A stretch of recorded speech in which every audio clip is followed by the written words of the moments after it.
नमस्कार, एमपीसी ऑर्टिक्समध्ये आपलं सर्वांचं स्वागत आहे। बघा, काल जे पॉलिटीचे आर्टिकल्स विचारले आहेत कालच्या पेपरमध्ये, काल 1 जूनला कंबाईन ग्रुप सी 2024 पार पडली। त्यामध्ये आपल्या पॉलिटीच्या ट्रिक्सनुसार जे आर्टिकल्स आपण ट्रिक्सची जी PDF बनवलेली आहे, पॉलिटी आर्टिकल्सची ट्रिक्सची जी PDF बनवलेली आहे, त्या संपूर्ण PDFमधून संपूर्ण आर्टिकल्स हे आलेले आहेत। त्याचं लाईव्ह प्रूफ तुम्हाला इथे दाखवतो। तर बघा, भारतीय राज्यघटनेच्या कलम 58 मध्ये राष्ट्रपती पदाचे वर्णन केलेले आहे। हे विधान योग्य आहे की नाही ओळखायचे होते। तर बघा, ज्यांनी इंग्लिशमध्ये वाचलं त्याला हा प्रश्न सुटला असेल। बघा, वर्णन मराठीमध्ये कन्फ्यूज होऊ लागलं। जर तुम्ही इंग्लिशमध्ये वाचलं तर बघा, article 81 of Indian constitution describes the qualification of presidents. Qualification म्हणजे काय? पात्रता। क्वालिफिकेशन म्हणजेच काय? पात्रता। तर कलम 58 मध्ये राष्ट्रपती संबंधी पात्रता आहेत असं त्यांनी विचारलेलं आहे। तर याची ट्रिक्स तुम्हाला दाखवतो। हे बघा, आपल्या राष्ट्रपतीचे संपूर्ण आर्टिकल्सची आपण ट्रिक्सची PDF बनवलेली। संपूर्ण आर्टिकल्सची PDF जर तुम्हाला हवी असेल तर या नंबरवर तुम्ही संपर्क करू शकता। 84 21 90 83 84 या नंबरवर संपर्क करून तुम्ही आपल्या संपूर्ण पॉलिटीच्या आर्टिकल्सची PDF परचेस करू शकता। बघा, इथे आपण त्या कलमची आपल्या ट्रिक्समध्ये PDF मध्ये काय ट्रिक्स केलेली, तर हे तुम्ही ट्रिक्स पाहू शकता। हे बघा, कलम 58 काय आहे? राष्ट्रपतीची पात्रता म्हणजेच अर्हता हे कलम 58 मध्ये दिलेले आहे। तर आपली ट्रिक्स अशी आहे की आठवले म्हणजे कोण? रामदास आठवले। रामदास आठवलेंमध्ये राष्ट्रपती होण्याची पात्रता आहे, अशी आपली ट्रिक्स आहे। हे बघा, 58 आठवले। आता आठवलेंमध्येच राष्ट्रपती होण्याची पात्रता आहे असं का म्हणलं? कारण 58 आणि आठवले, हे बघा, 58 आणि आठवले, 58 आठवले या दोन्ही शब्दाचा काय होतो? यमक जुळतो। यमक, दोन्ही शब्दांचा यमक जुळतो। 58 आणि आठवले या दोन शब्दांचा काय होतो? यमक जुळतो। म्हणून रामदास आठवले साहेबांमध्ये राष्ट्रपती होण्याची पात्रता आहे अशी आपण ट्रिक्स केलेली। म्हणजे अशा प्रकारे आपण कलम 58 ते लक्षात ठेवलेले। त्यानंतर भरपूर पोरं काय झाले, काल कन्फ्यूज झाले, नेमकं ते 57 आहे का 58 आहे। तर 57 कलम काय आहे बघा, तर 57 आहे की भारतीय राष्ट्रपती पुनर्नेमणुकीस किती वेळा पात्र ठरू शकतात। म्हणजे ते एक वेळेस निवडून आले की ते परत किती वेळेस निवडून येऊ शकतात। तर याची ट्रिक काय केलेली आहे आपण, की भारतीय स्त्रिया म्हणतात की मला 7 जन्म हाच पती पाहिजे। म्हणजे पती म्हणजे राष्ट्रपती। भारतीय स्त्रिया म्हणतात की मला 7 जन्म। ज्यावेळेस त्या वडाला फेऱ्या मारायला जातात, दरवर्षी वडाला फेऱ्या मारतात, 7 फेऱ्या मारतात, तर त्या म्हणतात की मला या व्यक्तीसोबत मी 7 फेरे घेतलेले आहेत लग्नात, त्यामुळे मला 7 जन्म हाच पती पाहिजे। मग तो पिदळा असो, तो बेवडा असो, तो नालीत पडणारा असो, कसाही असला तरी त्या म्हणतात की मला 7 जन्म हाच पती पाहिजे, म्हणजे हाच पती पाहिजे। ओके, त्यानंतर संपूर्ण विशेष नाही, आपण संपूर्ण आर्टिकल्सची ट्रिक्स बनवलेली आहे। कलम 52 काय बघा, राष्ट्रपतीचं कलम 52 पहा। तर कलम 52 आहे की भारतासाठी एक राष्ट्रपती असेल अशी तरतूद आहे। कलम 52 मध्ये भारतासाठी एक राष्ट्रपती असेल अशी तरतूद आहे। तर याची ट्रिक्स काय केलेली आपण, की भारतासाठी एक ब्राह्मण समाजाची व्यक्ती राष्ट्रपती असेल अशी आपण ट्रिक केलेली। तिकडे जसं आठवले केलं होतं तसं इकडं ब्राह्मण समाजाचा व्यक्ती राष्ट्रपती असेल अशी ट्रिक्स केलेली। मग ब्राह्मणच का म्हणलं? कारण इथं पण बघा, 52 ब्राह्मण असा काय होतो? यमक जुळतो। म्हणून 52 मध्ये राष्ट्रपती पदाची तरतूद आहे आणि 58 मध्ये काय आहे? राष्ट्रपती पदाचे क्वालिफिकेशन म्हणजेच पात्रता आहे। ओके, आणि राष्ट्रपती पदाची पात्रता काय? दोनच आहे, एक तर ते 35 वर्षाचे असावे त्यांचं वय, आणि ते भारतीय नागरिक असावं, हे दोनच पात्रता आहेत। ते 35 वर्षाचं, त्यांनी 35 वर्ष पूर्ण केलेले असं वयाचे, आणि ते भारतीय नागरिक असावे, तसेच ते लोकसभेवर निवडून येण्यास पात्र असावे, हे एवढेच पात्रता आहेत, बाकी काहीही नाही। आणि या संपूर्ण पात्रता कोणामध्ये आहेत? तर आपल्या आठवले साहेबांमध्ये आहेत, असं इथून पुढे लक्षात ठेवा। त्यानंतर पुढचा प्रश्न दाखवतो। पुढचा प्रश्न काय होता? तर पुढचा प्रश्न काय होता पहा। तर पुढचा प्रश्न होता की भारतीय संविधानाच्या खालीलपैकी कोणत्या कलमामध्ये पंचायतींमध्ये महिलांना आरक्षणाची तरतूद केलेली आहे? बघा, ऑप्शन 243B, 243C, 243D आणि 243E। तर याचे योग्य आन्सर आहे 243D। तर याची पण ट्रिक्स तुम्हाला दाखवतो। तर बघा, याची ट्रिक्स, हे बघा, इथे ट्रिक्स आपल्या PDF मध्ये याची ट्रिक्स काय केलेली आहे? तर आपल्या PDF मध्ये याची ट्रिक्स केलेली आहे, D फॉर, हे जे D आहे ना 243D, तर D फॉर दलित आरक्षण अशी आपण ट्रिक्स केलेली। डी फॉर दलित. दलित म्हणजे कोण? SC ST हे जे आहे SC ST. तर यासाठी आपण अशी ट्रिक्स केलेली आहे. डी फॉर दलित आरक्षण. मग त्यामध्ये महिलासुद्धा येतात. संपूर्ण आरक्षण हे 243D मध्ये. फक्त आरक्षण शब्द महत्त्वाचा आहे इथे. ओके, तर त्यावरून ते सुटत होतं. त्यानंतर पुढचा प्रश्न पहा. हा तर खूप चुकवलेला बघा. स्वतः माझ्या मित्रांनी हा प्रश्न चुकवलेला आहे. मित्रांना तर मी PDF फ्री दिली होती माझ्या. परंतु कसं असतंय माहिती आहे तुम्हाला, ज्याला फ्री भेटतं त्याला त्याची किंमत नसते. ओके, ज्याला एखादी वस्तू फ्री मिळते त्याला त्याची किंमत नसते. माझ्या मित्रांना मी सगळ्यांना दिलेलं आहे, मात्र ते चुकून आले. भरपूर माझ्या मित्रांनी काय केलेलं आहे तर 171 करून आले. तर याचं योग्य आन्सर काय? 170 आहे. याचं योग्य आन्सर काय? 170 आहे. भारतीय संविधानाच्या कोणत्या कलमात विधानसभेची तरतूद केलेली आहे? तर याचं योग्य आन्सर आहे 70, 170. आणि आता आपली ट्रिक्स पहा. आपल्या PDF मधील ट्रिक्स खतरनाक, म्हणजे विसरतच नाही. केवळ परीक्षेपुरतंच नाही तर आयुष्यभर विसरत नाही आपल्या अशा ट्रिक्स आहेत. तर ट्रिक्स काय बघा. कलम 170 मध्ये काय? विधानसभेची रचना. विधानसभेची रचना आणि त्यामध्ये किती असतात? 60 ते 50 सदस्य असतात. ओके, तर आपली ट्रिक्स काय बघा. GO for Goa. GO for Goa. तर गोवा विधानसभेची रचना असं आपण म्हटलेलं आहे. काय म्हटलेलं आहे? विधानसभेची रचना म्हणजेच काय म्हणायचं आपण? गोवा विधानसभेची रचना असं आपण समजू. कारण गोवाच का घेतलं मग मी ट्रिक्ससाठी? कारण गोव्यामध्ये विधान परिषद नाहीच आहे. ओके, गोव्यात विधान परिषद नाहीच आहे, तर 170 मध्ये विधान परिषदेची रचना असं कसं म्हणणार तुम्ही? कारण गोव्यात विधान परिषद नाहीच आहे, म्हणून गोवा काय असणार मग? विधानसभा. मग 170. मग गोवाच का घेतलं? आता त्याची ट्रिक्स बघा. गोवाच का घेतलं? गोवा यासाठी घेतलं कारण अल्फाबेटनुसार गोव्याचा जो G आहे तो किती नंबरला येतो? इंग्रजी अल्फाबेटनुसार ABCD असं G पर्यंत म्हणत गेलं तर G हा 7 नंबरला येतो. आणि जो गोव्याचा जो O आहे, हा जो O आहे, O हा शून्यासारखा दिसतो. G हा 7 नंबरला येतो आणि O हा शून्यासारखा दिसतो. हे बघा इथे G हा 7 नंबरला येतो, G 7 नंबरला येतो, O हा शून्यासारखा दिसतो. आणि मग त्यामुळे 7 आणि त्यावर शून्य किती झाले मग? 70. 70 म्हणजेच काय म्हणायचं आपण? 70 म्हणजेच 170. ओके, 70 म्हणजेच 170. तर अशा प्रकारे आपली ट्रिक्स आहे. अशी ट्रिक्सनुसार खटकन आपलं काय होतं? प्रश्न सुटतो.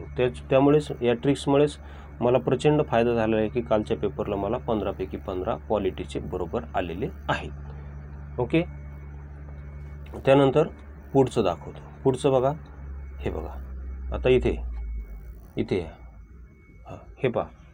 कलम 14, 15, 16, 17 आणि याच्या संपूर्ण 14ची ट्रिक्स आहे, 15ची ट्रिक्स आहे, 16ची ट्रिक्स आहे आणि 17ची ट्रिक्स आहे. खतरनाक. काळं काहीच नाही, सगळं संपूर्ण प्रूफ तुमच्यासमोर आहे. आपले ट्रिक्स आपण काही कोणालाही फसवत नाही. संपूर्ण लाईव्ह प्रूफ आहे तुमच्यासमोर. तर आधी प्रश्न सोडवतो आणि ट्रिक्स दाखवतो नंतर. तर बघा 14 आहे की राज्य. हे बघा 14 काय आहे की राज्य भारतातील कोणत्या व्यक्तीला कायद्यासमोर समानता आणि कायद्याचे समान संरक्षण नाकारणार नाही.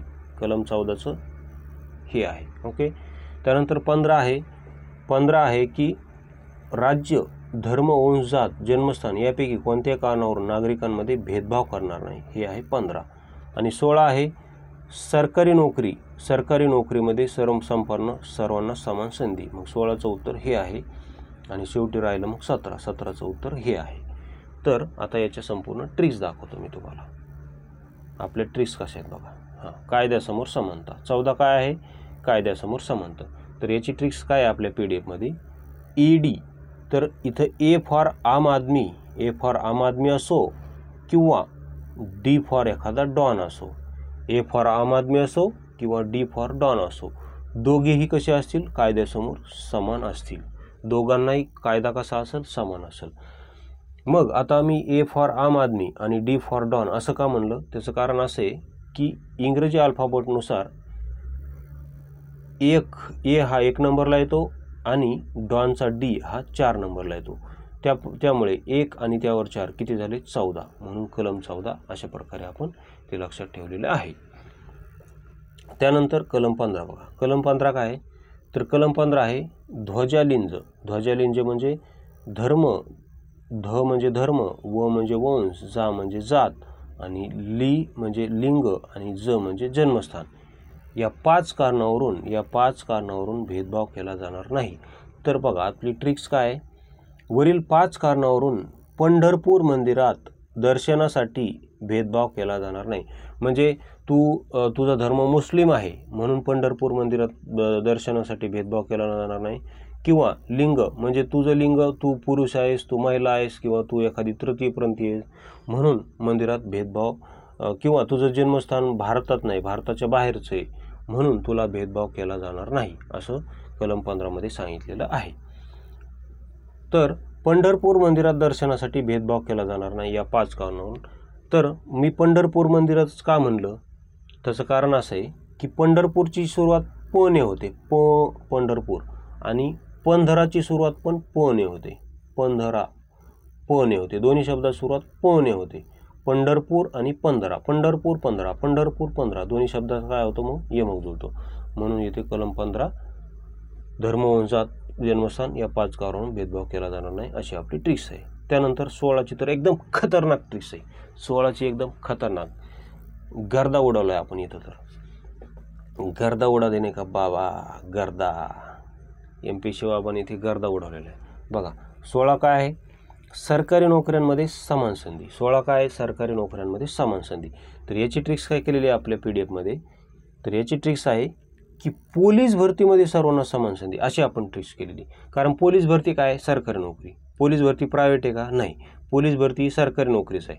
म्हणून आपण पोलीस भरतीमध्ये सर्वांना समान संधी अशी ट्रिक्स केलेली. मग तुम्ही म्हणाल पोलीस भरतीच का, त्याचं कारण असं आहे की पोलीस भरतीचा जो P आहे तो इंग्रजी अल्फाबेटनुसार 16 नंबरला येतो. ABCD असं तुम्ही P पर्यंत म्हणत गेलात तर P हा 16 नंबरला येतो. म्हणून आपण ट्रिक काय केलेली आहे की 16 नंबर म्हणजेच कलम 16. म्हणून आपली अशी ट्रिक्स आहे की पोलीस भरतीमध्ये सर्वांना समान संधी. त्यानंतर कलम 17 याची पण भन्नाट अशी ट्रिक्स आहे. 17 काय आहे की अस्पृश्यता नष्ट करणे. 17 काय, अस्पृश्यता नष्ट करणे. तर मग याची ट्रिक्स काय केलेली आहे की भारतात सर्वात प्रथम सातारा राज्यात अस्पृश्यता बंदी झाली अशी आपण ट्रिक्स केलेली. मग साताराच का म्हणलं, आता तुम्हाला सातारा तर जिल्हा आहे, तू राज्य का म्हणते, मान्य आहे मला जिल्हा आहे, पण इंग्रजांच्या काळात सातारा हे राज्य होतं म्हणून आपण तशी ट्रिक्स केलेली. आणि कसं एक जरा ब्रॉड पाहिलं तर ते आपलं जरा जास्त लक्षात राहतं. जिल्हा म्हणण्यापेक्षा राज्य जर म्हणलं तर थोडं ब्रॉड होतं. जेवढी ब्रॉड इमॅजिनेशन करतो तेवढं ते आपलं लक्षात राहतं. म्हणून सातारा म्हणा किंवा तुम्हाला जिल्हा म्हणायचं जिल्हा म्हणा, काही म्हणा, फक्त सातारा लक्षात ठेवा. साताराच का म्हणलं मग, कारण 17 सातारा 17 सातारा 17 सातारा असा यमक जुळतो. जसं आपण 52 मध्ये 52 ब्राह्मण पाहिलं होतं, तसेच राष्ट्रपती पात्रतेमध्ये आठवले 58 असे यमक जुळवला होता. प्रत्येक ठिकाणी आपण यमक जुळवतोय. बघा यमक जुळला तर परीक्षेमध्ये सगळं जुळतं, यमक नाही जुळला तर परीक्षेत काही जुळत नाही. ओके, त्यामुळे जुळवाजुळी करायची आणि सगळं जुळलं तर मग आपलं लग्न बी जुळतं. ओके, त्याच्यामुळे जुळवाजुळी करण्याचा प्रयत्न करायचा. कारण 30-32 वर्ष झाले, कधीपर्यंत एकटंच राहायचं, लग्न बी झालं पाहिजे ना, ते पण जुळलं पाहिजे. त्याच्यामुळे सगळं जुळवाजुळी जमली की ते पण जुळत असतं. तर अशा प्रकारे कलम 17ची ट्रिक्स आहे. आणि 18ची पण आपण एक बोनस म्हणून तुम्हाला इथे ट्रिक्स दाखवतो. 18 काय आहे, तर 18 आहे पदव्या नष्ट करणे. ओके, 18 आहे पदव्या नष्ट करणे. तर याची ट्रिक्स आहे, पदव्या म्हणजेच आपण त्याला रिवॉर्ड म्हणलेले. काय, रिवॉर्ड नष्ट करणे, रिवॉर्ड नष्ट करणे. कारण इंग्रजीमध्ये पदव्यांना काय म्हणतात, रिवॉर्ड. मग रिवॉर्डचा आर हा 18 नंबरला येतो. म्हणून कलम 18 काय, पदव्या नष्ट करणे. ओके, त्यानंतर आणखी काही ट्रिक्स दाखवतो. बघा आता याची तर काही ट्रिक्स केलेली नाही आपण, कारण याची ट्रिक्स करायचीही गरज नाही, पण तरी पण आपल्या नोट्समध्ये घेतलेले. भारतीय राज्यघटनेचे जनक डॉक्टर आंबेडकरांनी कोणत्या कलमाला भारतीय राज्यघटनेचे हृदय किंवा आत्मा असे म्हटलेले आहे. तर याचे योग्य आन्सर आहे 32. याची ट्रिक्स नाही केलेली आपण, कारण ट्रिक्स करायची गरज नाही. प्रत्येक कलमाची ट्रिक्स करायची काय गरज आहे, काही कलम असे बी लक्षात राहू शकतात ना. तर पण आपण इथे घेतलेले संपूर्ण. ही ट्रिक्स जरी नसली तरी सोडलेलं एकही कलम नाही आपण, कारण याची ट्रिक्स करणं मला काय योग्य वाटलं नव्हतं. कारण हे आत्मा आहे आणि आत्मा तर तुम्हाला माहीतच पाहिजे ना. आत्मा 32 आत्मा आहे भारतीय राज्यघटनेचा असं डॉक्टर आंबेडकर म्हणाले होते. तर तुम्हाला जर आत्मा जर माहीत नसेल तर मग MPSC करून काय फायदा नाही ना, नाही का. आत्म्याची बी जर ट्रिक सांगायची असेल तर मग अवघड आहे. त्याच्यानंतर हां, याची ट्रिक्स केलेली आहे आपण, याची ट्रिक्स पण आहे बघा. भारतीय संविधानाच्या कलम 165च्या संदर्भात राज्य शासनाचा कायदेशीर सल्ला कोण असतो, म्हणजे 165मध्ये कोणाची तरतूद केलेली आहे, तर भारताचा महाधिवक्ता राज्याचा महाधिवक्तेची तरतूद आहे 165मध्ये. तर याची पण ट्रिक्स आपण केलेली. तर पहा याची ट्रिक्स काय, तर याची ट्रिक्स आहे कलम 165 काय आहे की राज्याचा महाधिवक्ताबद्दल तरतूद आहे. तर याची ट्रिक्स अशी आहे की राज्यपाल म्हटले जो माझ्यासोबत पहाटच्या वक्ताला म्हणजे वेळ, पहाटच्या वक्ताला जॉगिंगला येईल त्याचीच निवड मी महाधिवक्ता म्हणून अगदी पहाटच्या वक्तालाच करेल. जसं राज्यपालांनी पहाटच मुख्यमंत्री देवेंद्र फडणवीस आणि अजित पवारांना शपथ दिली होती, तसं राज्यपाल काय म्हणले की जो पहाट माझ्यासोबत येईल, जो पहाट म्हणजेच पहाटच्या वक्ताला माझ्यासोबत येईल जॉगिंगला, त्याचीच नियुक्ती मी महाधिवक्ता म्हणून करेल. कारण राज्याच्या महाधिवक्तेची निवड कोण करतं, तर राज्याच्या महाधिवक्तेची निवड करण्याचा अधिकार हा संबंधित राज्याच्या राज्यपालाला असतो. राज्यपालाकडून ती निवडणूक केली जाते. तर राज्यपाल काय म्हणले, पहाटच्या वक्ताला असं का म्हणतो मी, कारण महाधिवक्ता शेवटी हे बघा वक्ता आहे त्याच्या नावामध्ये, वक्ता म्हणजे वक्त अशी आपण ट्रिक्स केलेली. वक्त म्हणजेच काळ, काम, टाईम म्हणजेच पहाटचा वक्त कोणता होता, म्हणजेच वेळ कोणती होती, पहाटची होती. तर मग राज्यपाल म्हणले माझ्यासोबत पहाटच्या वक्ताला जो जॉगिंगला येईल त्याचीच निवड मी महाधिवक्ता म्हणून करेल. असे आपण पहाटच्या का म्हणलं मग, कारण 65 आणि पहाट इथे पण यमक जुळतो. प्रत्येक ठिकाणी आपण यमक जुळलेले आहेत, कारण तुमचं लग्न जुळलं पाहिजे त्याच्यामुळं आपण ट्रिक्समध्ये यमक जुळवलेले आहेत. ओके, तुमचं लग्न जुळलं पाहिजे, कारण परीक्षेत तुमचा प्रश्न जुळला पाहिजे. परीक्षेत प्रश्न जुळला तर तुम्हाला पोस्ट भेटेल आणि मग तुमचं लग्न जुळेल. त्याच्यामुळे आपण प्रत्येक ट्रिक्समध्ये यमक जुळवलेले आहेत भरपूर. कारण पहाट 65 असा काय होतो, यमक जुळतो. ओके, त्यानंतर तर झालं. अशा प्रकारे आता बाकीचे प्रश्न काही लॉजिकनुसार सोडवायचे होते, तर तो लॉजिक पण आपल्याला जमला पाहिजे. बघा हा जो पॉलिटीचा हा जो प्रश्न होता, हा प्रश्न काय, परमानंद कटरा विरुद्ध युनियन ऑफ इंडिया हे प्रकरण खालीपैकी कोणत्या बाबीशी आहे, तर याचं योग्य आन्सर आहे वैद्यकीय निगा. तर हा लॉजिकनं कसं सुटलं, कारण बघा हा आउट ऑफ कंटेंट, कुठल्याही पुस्तकामध्ये हा प्रश्न आपल्याला दिसणार नाही, हा आउट ऑफ बॉक्स आहे. तर आउट ऑफ बॉक्स एक तर तुम्ही सोडून द्या, अटेम्प्ट करू नका, किंवा त्याला लॉजिकनुसार बरोबर आणा. तर मी कसं लॉजिकनं बरोबर आणला, तर मी असं लॉजिक लावला होता की हे बघा इथं बँकिंग दिसतंय, इथं शिक्षण दिसतंय आणि इथे पर्यावरण दिसतंय. ह्या तीनही पर्यायापेक्षा हा वैद्यकीय निगा हा पर्याय मला एकदम ऑड वाटला. हा पर्याय काय वाटला मला, एकदम ऑड वाटला, म्हणून मी तो हाणून आलो आणि योग्य आन्सर तेच आहे.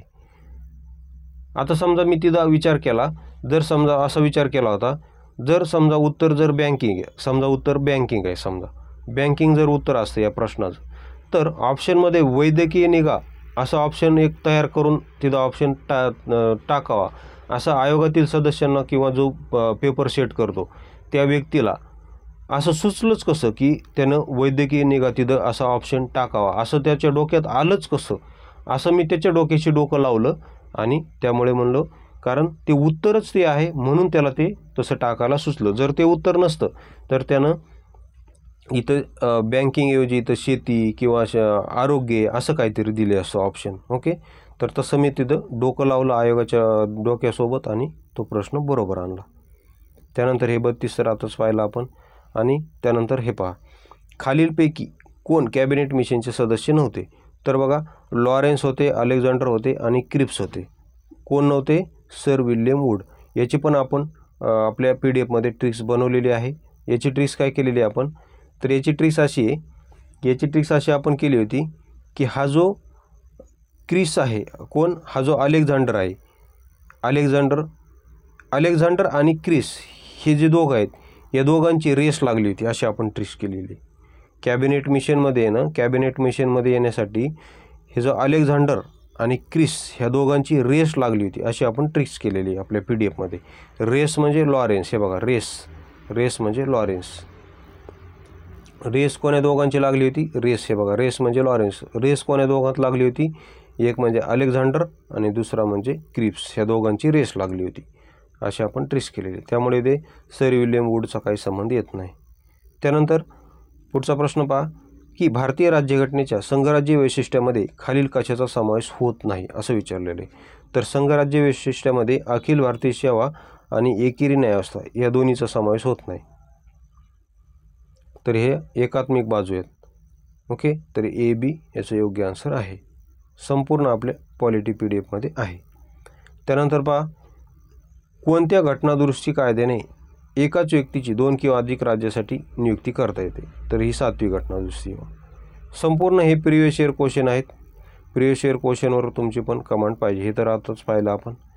त्यानंतर पहा भारतीय राज्यघटनेच्या उद्देशपत्रिकेत समाजवादी, धर्मनिरपेक्ष आणि आणखी एक शब्द आहे बघा, एकात्मता. समाजवादी, धर्मनिरपेक्ष आणि एकात्मता हे 3 शब्द 42व्या घटनादुरुस्तीने ॲड केलेले आहेत. किती? 42व्या. त्यानंतर पुढचा प्रश्न हे तर आपण सोडवला अगोदरच. राष्ट्रपती कलम 58 क्वालिफिकेशन हे 243D हे पण सोडवला. त्यानंतर हा प्रश्न बघा 43व्या घटनादुरुस्ती कायद्याने ग्रामीण भागासाठी पंचायत राज व्यवस्थेबद्दल घटनेत भाग 9 समाविष्ट केला, हे बरोबर आहे. आणि 44व्या घटनादुरुस्तीने शहरी स्थानिक स्वराज्यासाठी घटनेत भाग 9A जोडला, हे दोन्ही पण काय आहे? बरोबर आहेत. म्हणून योग्य आन्सर आहे 3, दोन्ही बरोबर आहेत. त्यानंतर पुढचा प्रश्न पहा, हा पण रिपीट आहे, जशाच तसा रिपीट आहे आणि याची ट्रिक्स पण आपण ईची ट्रिक्स पण आपण केलेली आहे. भारतीय राज्यघटनेचे कलम 243E प्रमाणे प्रत्येक ग्रामपंचायत त्यावेळी अंमलात आलेल्या कोणत्याही कायद्यान्वये त्यापूर्वीच विसर्जित झाली नसेल तर या दिवसापासून ती 5 वर्षापर्यंत राहते. कोणत्या दिवसापासून?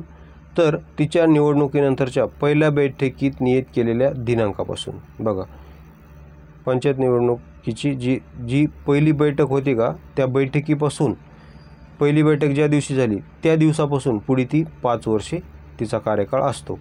तर याचं कलम आहे 243E. 243E मध्ये असं सांगितलेलं आहे की पंचायतीचा कार्यकाळ 5 वर्ष असतो. तर आपण ट्रिक्स काय केलेली आहे की 5 वर्षानंतर E फॉर एक्सपायर असे आपण ट्रिक केलेली. E फॉर एक्सपायर म्हणजे 5 वर्षानंतर ती एक्सपायर होते. ग्रामपंचायत काय होते? 5 वर्षानंतर एक्सपायर होते, अशी आपण ट्रिक्स केलेली. तसेच E हा ABCDनुसार 5 नंबरला येतो, अशी पण आपण काय केलेली? ट्रिक्स केलेली. म्हणजेच 5 वर्षानंतर त्यांचा कार्यकाळ संपतो. त्यानंतर पुढे पहा सर्वोच्च न्यायालयाचे मुख्यतर न्यायाधीशांच्या संख्येत वाढ करण्यासाठी संसदेतील ठराव या मतांनी मंजूर करावा लागतो. तर यासाठी साध्या बहुमताने ठराव मंजूर करावा लागतो. किती? कोणत्या? साध्या. जर संख्या वाढवायची असेल तर साध्या बहुमताने ठराव पारित करावा लागतो. मात्र संख्या जर कमी करायची असेल तर त्यासाठी विशेष बहुमताने ठराव पारित करावा लागतो. ओके, इथं वाढवायची असेल असं विचारलेलं, त्याच्यामुळे साधे बहुमत इथे योग्य आन्सर राहील. त्यानंतर हा प्रश्न बघा, कोणती सूची केंद्र आणि राज्यामधील अधिकारांचे विभाजनाशी आहे? तर 7व्या अनुसूचीमध्ये अशी तरतूद केलेली आहे. केंद्र राज्याचे विषय पण आपण खतरनाक ट्रिक्स केलेले, त्याची पण PDF आहेत. राज्य सूचित कोणते येतात, केंद्र सूचित कोणते येतात, समवर्ती, हे पण खतरनाक आपण ते केलेले. हा प्रश्न आपण आधीच पाहिला, त्यानंतर हा पण पाहिला. तर अशा प्रकारे आपण संपूर्ण पॉलिटीचे प्रश्न आपण इथे घेतलेले आहेत आणि आपल्या ट्रिक्स कशा आहेत, आपल्या ट्रिक्सनुसार कसे खटखट सुटले ते पण संपूर्ण डेमो तुमच्यासमोर दाखवलेला आहे. तर याची संपूर्ण डेमोची ट्रिक्सची पॉलिटी आर्टिकलची संपूर्ण तुम्हाला ट्रिक्सची पेड PDF हवी असेल तर परत एकदा सांगतो 84 21 90 83 84 या नंबरवर संपर्क करून ती पेड PDF तुम्ही परचेस करू शकता. व्हिडिओ पाहिल्याबद्दल धन्यवाद.